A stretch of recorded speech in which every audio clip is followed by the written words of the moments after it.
How much harder is it for y'all to worship in the congregation than it is on stage? Seriously, it's easier in the congregation than on stage for me.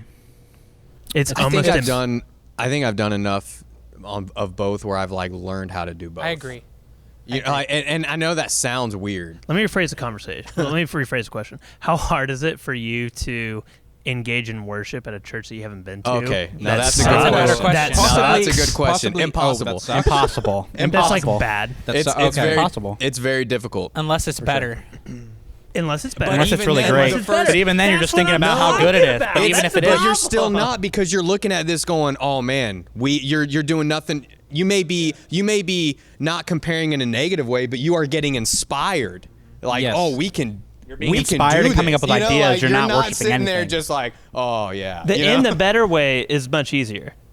When it's terrible, that's when at least, like, for me, like, again, like, I haven't been involved in actively serving at a church in almost 7 years. No, 5 At least years. regularly, 6 you years. Yeah, at least regularly.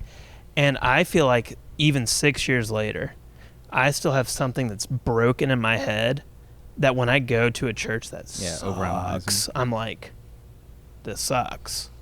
And it's almost like I've been trained to notice only good stuff. And so, like, the whole time, like, it's like a real issue, like, for me internally, of like, well, how much of worship was I actually doing? But perhaps I would say that's an indication of a calling on your life to increase the standards of... I think that's a conflict of the intellectual and the spiritual. Probably. Like, you're allowing the intellectual to outweigh the spiritual. Like, you're allowing your intellectual self, like your lizard brain or however we say it, to overpower, like, your connection with God. Because I think, I mean, we know it to be true. Like, you can sit out in nature and reflect and encounter God. Like, you can be listening. I always heard, there was this David Crowder quote, and I thought it was awesome, where he said, like, sometimes I encounter God during a Radiohead song. And I think that there's something about that. Like, you can encounter God anywhere if you are postured in a way where you want to encounter God, where you want to receive God, and you, like, clear the noise out, so to speak, so that you can hear God respond to you. Right. But a lot of the time, our intellectual, like, the intellectual side of us, or our intentionality, does overpower that, and it's almost like noise that's overpowering the voice of God. You know what I mean? That's what I'm trying to say, is that, like, I feel like it's almost easier for me to experience God through a secular song and experience, even if I'm alone. I think that's what he was getting at. Than it is for me to go to a church that, like, it sucks. And I think maybe sometimes, I don't know, because it's like, how much of worship is stewarding the resources that a church has, right? Well, I would say that probably leads to where I was maybe thinking of going in terms of, like, the actual calling of the position of worship leader, music director, that kind of stuff. There's obviously I would say there's a calling on most of our lives to where we perhaps see things and perceive things that the average person maybe does not, and we can analyze things through musical training, through just being around ministry for a while. But people are put in positions because they can see beyond just the average, I don't want to say the word consumer, but congregant, the person who's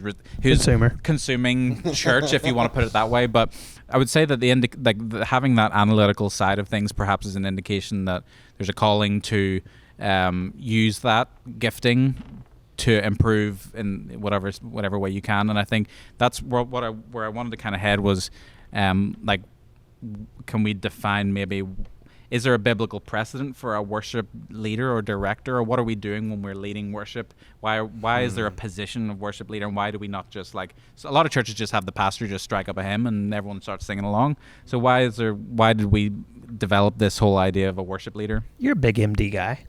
I am a big MD guy, yeah. I guess it just matters. Does taste matter?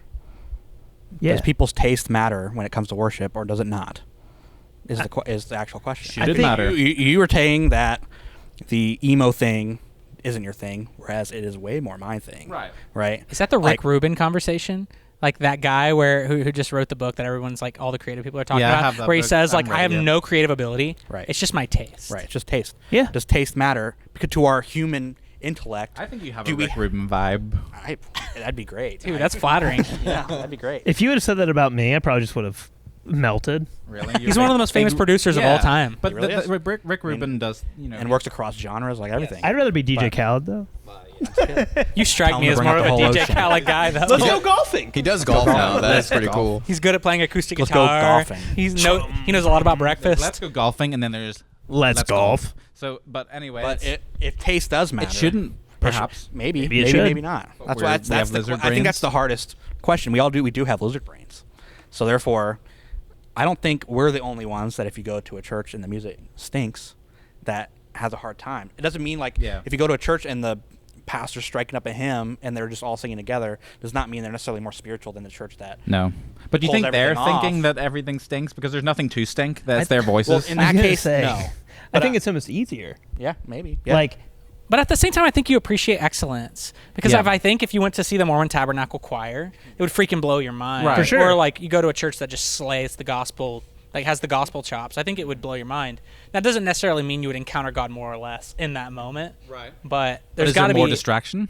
but is that our lizard brain getting in the way of being able to worship? I think or so. is it wrong to create an environment that's conducive to being worshipful?